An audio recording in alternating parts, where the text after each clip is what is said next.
Attends, je vais mis YouTube. Parce que j'ai mis les planches sur YouTube parce que j'ai découvert un monde où, du coup, 10 minutes de planche si vous voulez. Ça vous chauffe? Allez, maintenant, now! J'essaye de vous occuper en même temps. Je fais déjà un bel effort de ma part. J'ai appris. Oula. Oh mon dieu! J'ai craqué mon dos. Attention. Sur Instagram qu'il y avait énormément de poupettes qui n'avaient pas TikTok. Mais genre un monde quoi. Genre de nanas hyper sérieuses qui ont réussi à désinstaller cet enfer. Et bah du coup j'ai mis mes planches cast sur YouTube et elles sont ravies. Enfin, du coup ça fait genre 100 vues de personnes qui... Mais c'est énorme 100 vues. Déjà 100 personnes en face de moi. J'ai même pas croisé 100 personnes aujourd'hui. En même temps je suis pas sorti chez moi. Mais si je suis sorti chez moi, je suis allé marcher. Bon bref. Donc j'ai mis les planches cast sur YouTube. À deux doigts de les foutre sur Spotify. À deux doigts. Parce qu'en tout c'est un podcast. Mais juste par contre si je fais ça, je pense que je mettrai les bips toutes les 30 secondes pour comme ça, les gens qui l'écoutent juste, ça met des bips. C'est hyper intéressant. Faut que je breffe tout le truc. Mais est-ce qu'il faudrait pas que j'ai un micro du coup? Parce que je sais pas si le son du coup il est accessible sur YouTube. Parce qu'après il y a des gens qui ils font pas le planchecast. Enfin ils le regardent, mais ils le font pas. Ils font 50% du boulot. C'est tout. Si vous êtes de la team là actuellement, tu vas faire quoi? Rien. Bon, attendez, arrivé à Hanoï, par contre je suis beaucoup trop couverte et j'avais trop la flemme de le faire. Du coup, si je partais direct dans mes explications, je me serais pris un tunnel de merde. Du coup, je me suis dit que j'allais parler d'autre chose. Bon, on était d'où sur notre périple? Du voyage. Arrivé à Hanoï, après m'être fait catapulter entre deux voitures, m'être fait voler 2 millions 2 millions d'euros de dong. C'est pas pareil. Des 2 millions d'euros, je sais pas. Ça dit quoi? Donc j'arrive à l'hostel, au milieu d'Hanoï. Déjà, je découvre Hanoï. En vrai, sur le coup, c'est choquant. Mais après, avec du recul, Hanoï, c'est exceptionnel. Enfin, c'est très très bien et c'est pas du tout aussi busy qu'on pense. Et j'arrive là, dans un hostel. Déjà, je me fais couiller l'hostel. Au lieu de payer... j'étais censé payer genre... Attends, j'ai pas... Attends, je suis essoufflé, les gars. Mec, c'est la première fois que les planches, ça me fait quelque chose. La connasse. Ouais, c'est marrant. En fait, les planches toutes seules, ça me fait rien, mais les planches en planche... Les planches toutes seules, ça me tabasse. Les planches en planche cast me font rien du tout, donc c'est trop bizarre. Après, j'ai pas mal de courbatures, là. Bref, j'arrive à l'hostel et je me fais couiller. Au lieu qu'on me prenne... c'est le prix qui était censé être indiqué, donc on va dire 10 euros. J'en ai eu pour 25. Ça va, on va dire, je vais m'en sortir. Mais 25 euros pour des hostels, c'est plutôt cher, quoi. Après, c'était pour 2 nuits. Mais c'était plutôt cher quand même. Donc, next, moi au début j'avais pas capté, mais avec du recul, si j'ai capté que c'était trop cher. Surtout que j'étais pas censé payer ce prix-là. J'arrive dans un carcan. Donc, la chambre, donc c'était ok, je savais que ça allait être ça, mais sur le coup, c'est un peu dur de conséquences, quoi. J'arrive là, en réalisant que je m'étais fait couiller, donc je vais sur mon compte, je commence à me dire, bah c'est tout, enfin, je commence à réaliser que j'ai perdu quelques euros. Maman, papa! Je commençais à essayer de leur expliquer tout un peu, mais sans les inquiéter. C'est toute la complexité. C'était moi, j'étais complètement perdu. Mais mes parents, à 10 000 km, si je commence à leur dire ça va pas du tout, bah. Ça va être dur pour eux aussi, tu vois. Parce qu'ils étaient aussi autant impliqués 140 dans le truc que moi, quoi. Donc, c'est tout. Donc, je garde un peu pour moi, mais je dis quand même que c'est assez complexe. Donc là, mes parents, ils m'engueulent en disant, mais meuf, genre, pourquoi t'as pas pris un hôtel un peu sympa, une petite nuit sympa, idée de te remettre du jet lag, du machin, de découvrir les lieux, pourquoi t'as pas pris un petit hôtel cosy pépère? Je sais pas, moi je voulais vivre la vie dure dès le départ. Le voyage intense. Donc bref, moi en soi, le lit où je dormais, je m'en fous, surtout qu'elle me dérange pas trop les petites cases comme ça. Genre c'était vraiment des petites cases un peu clapier à lapin, genre avec du bois autour, enfin en soi clean et branchement, enfin ça va quoi. Du coup je décide de respirer, de...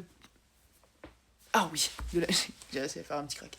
De poser mes affaires, de me changer, de me débarbouiller et de sortir. Je prends un café, chill, là je commence à m'acclimater à l'ambiance et franchement j'ai kiffé. Mais quand même, et le soir, impossible de dormir. Mais moi, chez moi, c'est rare que je dorme pas. Genre, souvent, moi, c'est instantanément, je dors. Vraiment, j'ai pas de problème à m'endormir, ni à me réveiller, ni à me réveiller pendant la nuit. Genre, j'ai pas. Genre, moi, mon sommeil, il est tac, tac. Et là, impossible de m'endormir. Impossible. C'était affreux. Qu'est-ce que c'était affreux. C'était long. Qu'est-ce que c'était long. Tout était emmerdant. J'appelle mes parents. Parce que eux, ils étaient réveillés et ma mère, j'arrivais pas du coup à ma mère. Du coup, je suis allée prendre l'air et je les ai appelés en même temps parce qu'ils suivaient un peu l'affaire. Elle captait que je m'endormais pas et tout. Et moi, ça me faisait du bien aussi de parler. Sauf qu'en fait, bah, moi, si je parlais, j'allais les inquiéter en plus de ça. Parce qu'au début, bah, c'était cool, mais tu vois, j'avais pas la parole. Je savais pas mettre des mots sur mes émotions, sur ce que j'ai ressenti, sur ce que je ressentais, sur le coup. Mais là, même là, maintenant, tu vois, je sais pas mettre des mots sur ce que je ressens, genre vraiment pas. C'est affreux. C'est horrible. Et j'étais là, et en fait, ils me voient, et en fait, j'arrivais pas à dire ça va pas. Genre, j'étais livide, trop marrant. Et voilà. Et après, le lendemain, et le soir, je reçois un message de Inès, la rencontre avec Inès, où elle m'envoie, bah, je suis là, ça dit qu'on se voit et tout. Trop bien. Et le lendemain, du coup, je dis à mes parents, bah, je vais voir une fille demain et tout. Du coup, moi, j'étais rassurée, eux, ils étaient rassurés, c'était cool. Et si je suis aussi proche de papa-maman, c'est parce que je suis la fille à ses parents, un peu. Mais j'avais que 19 piges, j'ai que 19 piges et tout, donc j'étais à 10 000 km, j'étais un peu solo. J'avais vécu un bad buzz avec un grab. Donc bon, j'avais besoin d'un peu d'être rassurée. Et du coup, le lendemain, je vois Inès. Moi, d'abord, je prends mon petit café de chill. Je me pose dans un café assez bien. Je bois le meilleur coconut coffee de my life. Du séjour, d'ailleurs. Ah non, c'était pas le meilleur. Mais c'est le deuxième meilleur coconut coffee. En gros, c'est un café avec encore énormément de concentrés sucrés. S'ils adorent ça là-bas. Et une boule de glace coco. Il est délicieux. Et des petits copeaux un peu cristallisés au-dessus. Là. Trop bon. Donc, je vous ai donné envie. Je sais, mais on fait des planches d'abord. Et je m'étais là, je lisais tranquille, j'attendais que Inès soit prête. Je suis allée la rejoindre à son hostel. Coïncidence, elle avait l'hostel en face du mien. Et elle a payé que 4 euros. J'ai mal vécu. Et c'est la première fois que les planches, j'avais pas du tout envie de le faire. Bah, tu vois, du coup, je le ressens. Voilà. Donc, on fait un petit billard à l'hostel. Ça se passe hyper bien. J'ai même pas réfléchi. Genre, c'était vraiment grave cool entre nous. On décide d'aller chercher un banh mi, genre on se pose pas de questions en fait, on y va, basta. Elle perd son téléphone. Elle a fait que ça tout le séjour quoi. Elle perd ses affaires. Mais pas des petites affaires, genre elle perd son appareil photo, son iPad, son téléphone, sa carte, ses clés, en permanence les clés. Je pense qu'elle a rendu aucune clé à aucun hostel. Truc de fou. Je sais mais comment tu peux vivre sereinement. Et d'ailleurs un autre truc de Inès. Oh là là là là. Elle ne se réveille pas. Genre, elle dort, quoi. Mais moi, je suis elle. Mais je lui en ai parlé. Hein. Bah, de toute façon, il y a moyen qu'elle regarde le planchecast. Comment fais-tu? Elle ne se réveille pas. C'est-à-dire qu'on prenait les bus. Il y avait pause pipi. Elle dort. Elle va pas faire pipi. Enfin, elle s'en fout. On doit quitter le bus. Elle dort. Elle se réveille pas. Mais moi, je la réveillais avant. Mais en fait, j'avais envie de tester en mode... Si je la réveille pas, qu'est-ce que ça se passe? Genre, le bus est arrivé.